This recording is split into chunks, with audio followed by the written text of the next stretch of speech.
sometimes as men, we can like talking to women, and I'm going to read it as I wrote it because it's good like that. Sometimes as men, we can like talking to women because it can be easier to be more intimate and share a softer side of ourselves than we can when we talk to our male friends. Yeah.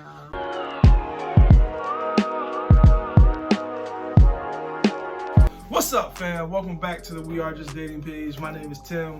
This is my beautiful wife, Pauline, and you are tuning in to another episode of the W Podcast, where you get wisdom in the word with the Wheeler. Hey, so we are so excited that y'all are joining us for another week. Thank you that you listen to this podcast. We got people that listen to every week. We don't take that lightly. We appreciate y'all. Yeah. If you enjoy this podcast, could you write a review? Could you let us know? Send us a DM. Do something to let us know how much we're helping you. Give us some feedback. That would help us to know we're actually having an impact on y'all lives and relationships. And if you're new here, don't forget to subscribe, like, comment, all of that. Share it with family, friends, people who need this. Yes. So today we're talking about why hasn't he asked me out yet? Again, why hasn't he asked me out yet? Why hasn't this man asked me out? What is going on? Wow. I don't want no scrubs. All right. So we got a really good question today. Thank you for whoever submitted this question. Remember, you can submit questions to us, and we're going to be answering questions for a few weeks on the W Podcast that you send in to us. We're not answering stuff we made up. Yeah. We don't got time for that. We got baby. We answering y'all questions. Valentine's Day is coming up, so love, all that stuff is on everybody's mind. Relationships. Yeah. All right. So, what is the question that was submitted that we're answering today? Okay, I'm gonna read the question of the day. It is a little long, so make sure you add some flavor to it when you read it. I don't want to inflect your voice. I will do my best to make it entertaining, but please. I don't want to fall asleep. I don't want to do it. We don't fall asleep on this podcast. It's too exciting. Okay, here we go. So I recently listened to the "What Does It Look Like to Be Pursued" episode. You better go ahead and check out the podcast. Yes. If you don't know what you're talking about, look at this video right here. Watch it after this video. Praise God. Yes, give you some context. And it was really insightful. Thank you. Thank you for listening. We tried. I have a friend I made through a church I started going to in June, and we've become quite close. We talk consistently on an everyday basis, have learned more about each other's flaws and shortcomings, and have had the opportunity to serve together, which has been great. In these months of our friendship, I developed feelings, but don't know if he feels the same way. He's respectful and godly, but has made no statement of his intentions or action thereof. I wonder if this person's a lawyer. Thereof. Yeah. King James version on no statement of his intentions. I was like, this sounds like a legal document. Statement of intentions.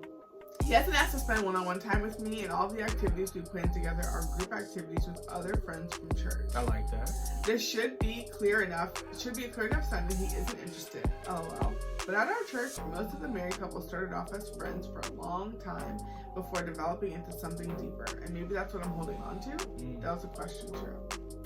We've had quite a number of discussions about marriage, holiness, and personhood, which are all great qualities of a growing friendship. But I feel some of the conversations have gotten a bit too personal for the level of friendship we are at. Not ungodly, but just not the level of personal for just a friend. I'm not sure if I should be patient for something to develop or just remain in the bounds of platonic friendship, because I feel as if I'm the only one confused about where we stand. He's at a point in life where he is ready to get married and has stated that quite a number of times in group settings, young adult meetings, and personally via text. So that leaves me more in the mud as to why he hasn't made any move or direction as we talk and hang out like a lot. Is it simply that he doesn't like me like that? But why talk to me at that frequency, you know? End question. Hey, good job. Hey. Swag. All right, that's our little handshake. Just y'all got a little sneak peek. So thank you for this question. We really appreciate the context that you gave. So It was long, but we actually appreciate it because we're going to be able to answer your question more specifically. Yes. And hopefully other people can relate. Yes. So opposite sex friendships are something I feel like are talked about a good amount in the church. And I feel like one of the reasons that is because situations like this happen a lot. There's some unclarity going on. I don't even know. Unclarity. I'm not a lawyer, Confusion. clearly. That was not King James Version. That was the Message. Unclarity. That was the Message version. Praise God. So, there are a lot of situations where somebody, girl and guy, they're friends, they're hanging out, they're talking, and then someone catches feelings. Whether it's the guy, whether it's the girl, whatever. Someone catches feelings and the other one doesn't. So that's why you got to be mindful of those situations.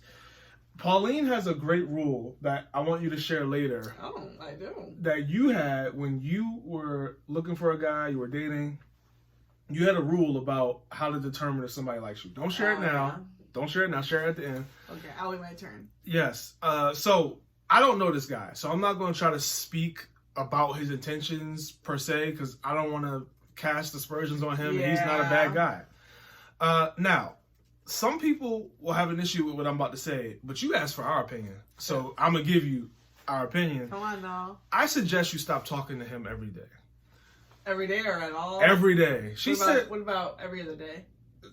Yeah, I'm just, hey, girls, we think like that from now. Okay, so you said this, what do you really mean? Yeah, I mean, I would suggest stop talking to him frequently. Maybe you talk to him once a week. Even that may be a lot to some people, but we baby steps. Probably not one-on-one, maybe. What about that? Yeah, we got to stop with the one-on-one texting because here's the problem. It's not, because we know people that I love a lot that are women who are like, I text guys and there's no issue there.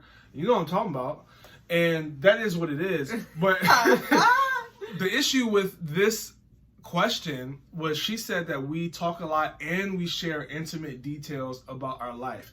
And that's when you start getting in trouble, especially when you're talking every day and it's so frequent. Yeah. Because it's natural. It's natural for feelings to develop. That's how anyone... That proximity, it's too close. That's how anyone gets close. Me and Pauline got close and fell in love with each other because we were sharing intimate details about our life and spending a lot of time together, and we enjoyed it. And that's honestly how you stay close as well, because then that's how you see couples drift apart and when they stop, being intimate, like emotionally and sharing details and stuff like that. So I think that's, what you're saying is you have to stop. If you don't want to be close with this person, or if you feel like it's not going anywhere, you have to stop giving them access. Yes. Now, 2 things are going to happen when you stop talking to this man so frequently.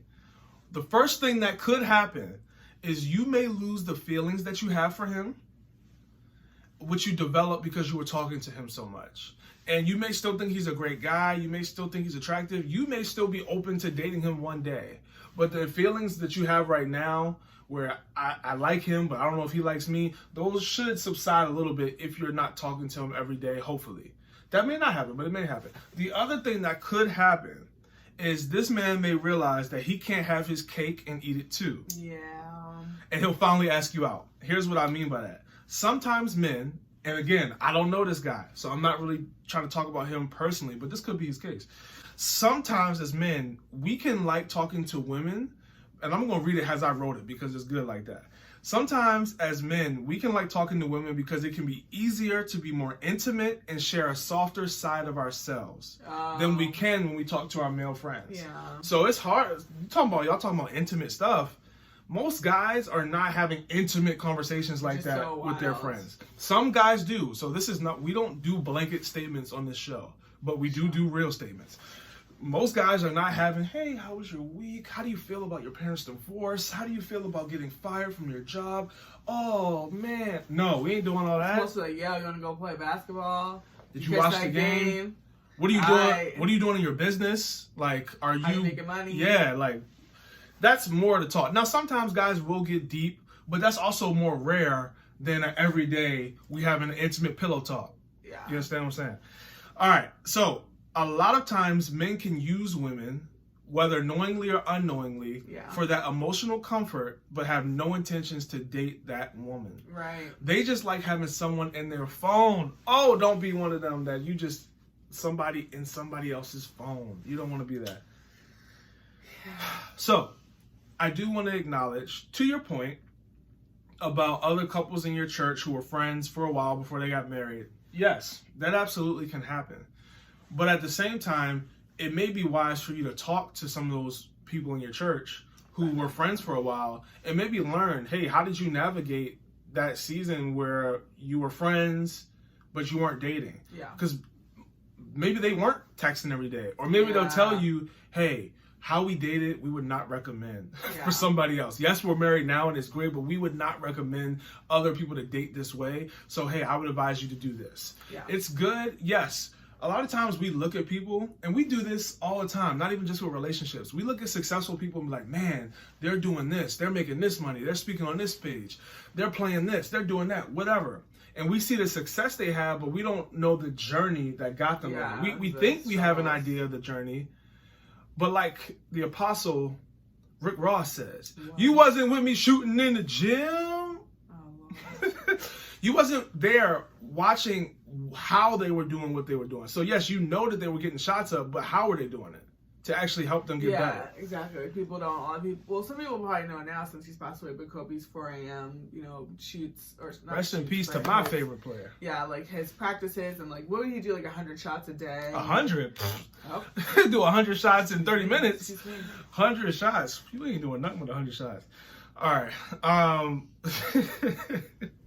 That's good advice about actually talking to those couples and seeing what it is, like the ins and outs of what happened. Because yeah, they might have been friends in the sense that how you and this guy, are in the same spaces and like group outings and things like that, but they probably weren't texting every single day. Yes, because As friends. similar to me and Pauline's story in a way, we were friends or friend-ish, however you want to We're categorize friendly. it. Friendly, We were friends. in friend circles. We were friends.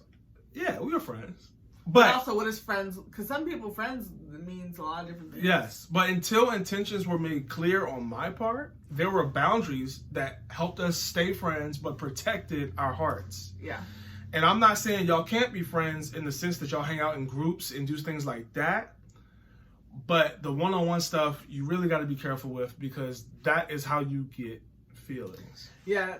To me, the kicker right there with dating and friendships is neither one of them in most circles, most cultures are defined. So a lot of people dating is doing everything that married people do without a marriage certificate and without a eternal, not eternal, but like a commitment before a body of people or whatever.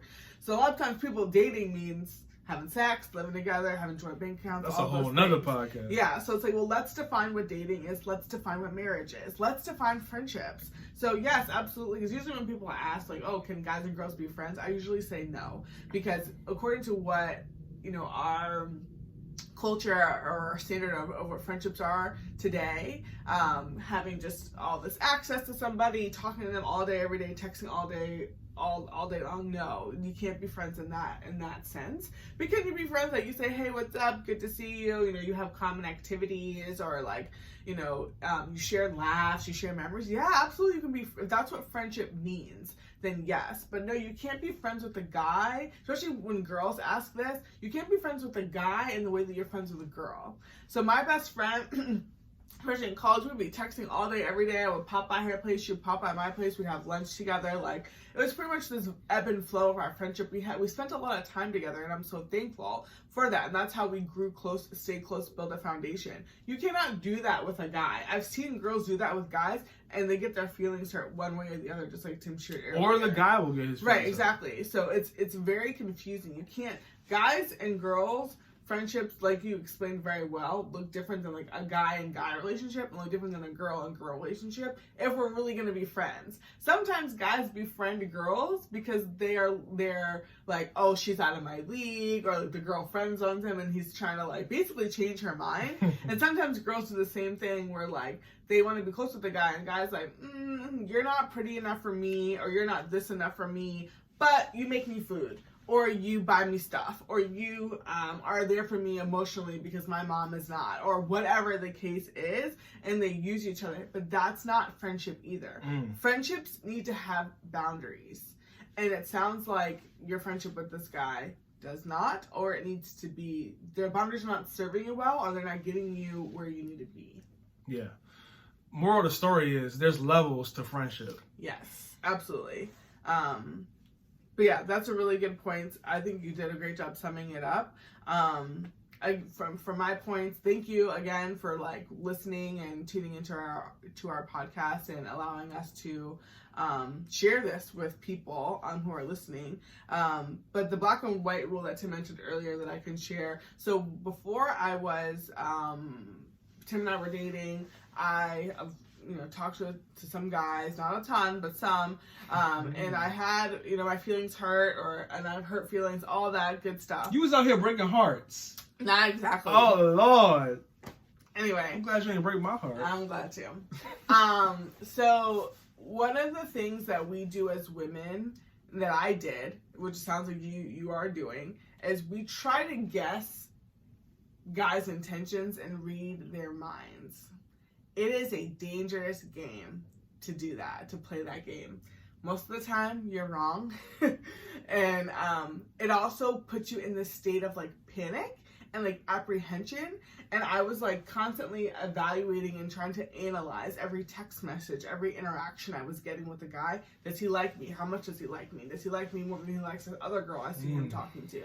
And it was just really, really dangerous. And if I was bold enough, which I was not, and I'm kind of glad I wasn't, but if I was, I would have just asked the guy, hey, do you like me? But the problem with that is, if I'm going to throw him under the bus, he might try to throw me under the bus. And am I going to say, I like you, do you like me? No, I'm not doing that. I wasn't doing that. So anyway, it was disrupting my peace. It was stealing my peace. Get your peace back, girl. Yes, which we know. That should be the title of this video. Get your peace back. Yes. So in order to avoid basically putting myself in a situation that sounds like you're in, it's like, I like this guy, I'm interested in him, is he interested in me? To avoid this, I created this boundary for my mind, which was, if a guy does not tell me straight up, hi Pauline, I like you, or if he doesn't say those 3 words, I like you, I'm going to assume he doesn't like me. No matter how many times he texts me, no matter how many times he's like, trying to make me laugh, or like opening the door for me, or whatever other things that Christian guys do that make you think that they like you. I was like, I don't care, like, good for you. And I'm not trying to say I assumed the worst about the guy, like, oh, he opens the door for every girl, or he's texting every girl, like he's a player type of thing. But it was really to guard my heart and my mind, because the situation that you're in is one where you don't feel like you have control and you don't have peace. And sometimes our peace can be placed in what people think about us, and sometimes it just puts us in a really bad place, in a place of panic. Because I had to ask myself when I was sitting in your seat, like, okay, if he likes me, which I hope he does, but if he likes me, bottom line is he's not saying anything about it, or he's not doing anything about it, which you did state, okay, like, am I holding out for this, for that, but he hasn't made it clear. Now, if that's true, right? The truth is, and the fact is, he hasn't said anything, hasn't done anything about, his emotions for me or his feelings for me. Well, now I'm in this position where I'm asking myself, do I want to be with a guy who doesn't, want to do anything about his feelings? He's not bold enough, or he's not confident enough, or he has whatever else going on. Maybe it's just not maybe he likes me, but it's not a good time for him. Maybe the Lord has told him to focus on other things. Okay, fine. Let's assume the good in that part, right? Well, why is he still texting me and kind of like reaching out to me and like treating me like, sending all these mixed signals, right? Do I want to be with somebody who does that? No, I don't. So that put me back in like, not the control seat, because God's in control, but it gave me my peace back. And it honestly, by the time I established that, and Tim had come around, because we were texting, for a couple weeks before we had, said, okay, we like each other, we want to move forward. I had peace out the entire situation, because I was like, yeah, like, Tim is nice, like, he's cool having a conversation, I hope it continues, but also, he's going to have to do something about it. And it realigned priorities and allowed him to be the leader, instead of me trying to, like, play this cat and mouse game and try to throw something out there and see if he catches it. I was like, no, the man that I'm going to be with is going to be bold, and he's going to be intentional. And if he's not willing to come out and say those 3 words, I like you, or, I enjoy talking to you, I want to see where this is going, I think you said something like that, then I don't want to be with him, regardless of how much I like texting him or whatever. That's the rule that you mentioned that I encourage all of my girlfriends to do, because or else you end up talking to people for 6-7 7, 8, 9, 10 months without any type of progress, and then now you're just confused. And I don't want that for you. Absolutely not. That was so good. Such wise advice. We really hope that you, whether you're a girl or a man, whatever, a woman or a man, take heed to what we said in this video. If you're a guy that's texting a lot of different girls and you just like having that emotional support in your phone, stop, bro. Like, it's not cool. Yeah, one of the things that I thought of when we were listening, when I was first read this question was, you don't want to be with a guy who's leaking all over you. And if he's not emotionally mature enough to know who to talk to about what at what time, that's probably not somebody you want to be with.